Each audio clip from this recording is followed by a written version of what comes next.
So, two things that stood out as you're kind of explaining all this right now, but we just came from vacation, right? And during that vacation, we went to when they honor veterans and troops. And if you remember, because you were there with me, there was a nurse that works for the VA department. And right now, you just said two words, and they immediately jumped because this is what she said as well. That she deals with a lot of veterans and mental health, right? And this session was about that. Do you remember what she said? She kind of spoke towards the end, and she stood up and she said, "Lend them an ear." Sometimes that's the best thing that we can do to anybody. If you find yourself in a situation, maybe you're not the one that's seeking the help. Maybe they're coming to you for that help, right? What do you do with this now? Somebody just, it lands on your lap, as they say. What do I do with this now? Well, that person's entrusting you and they're being vulnerable at that moment with you. Yeah. Then all you can do is lend them an ear.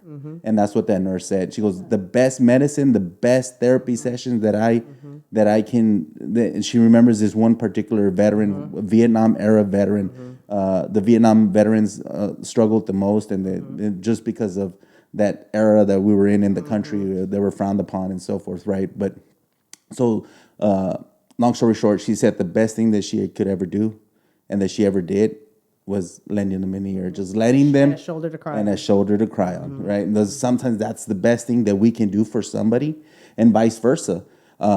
Many times I come to you when I've had a long day at work, and all I'm telling you is, baby, I'm just venting. I'm just venting. Because I have to let it out. Because if not, it's that teapot kettle analogy. Pressure builds up when you're boiling tea, right? If we're from England, a tea like Simon London, we like to have our tea. But Lovely jubbly. lovely jubbly. But Inside joke, by the way, inside guys. joke, yeah.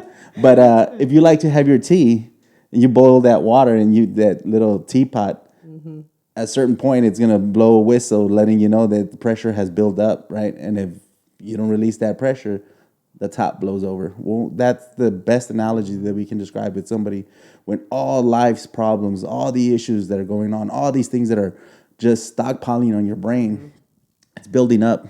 And then if we don't release, if we don't let it out, then those things can start manifesting and they start brewing, and then they can come into fruition. And those ugly thoughts then start coming out, and we lash out, or we can carry out and do stupid stuff and invent. And what we're trying to prevent is suicide.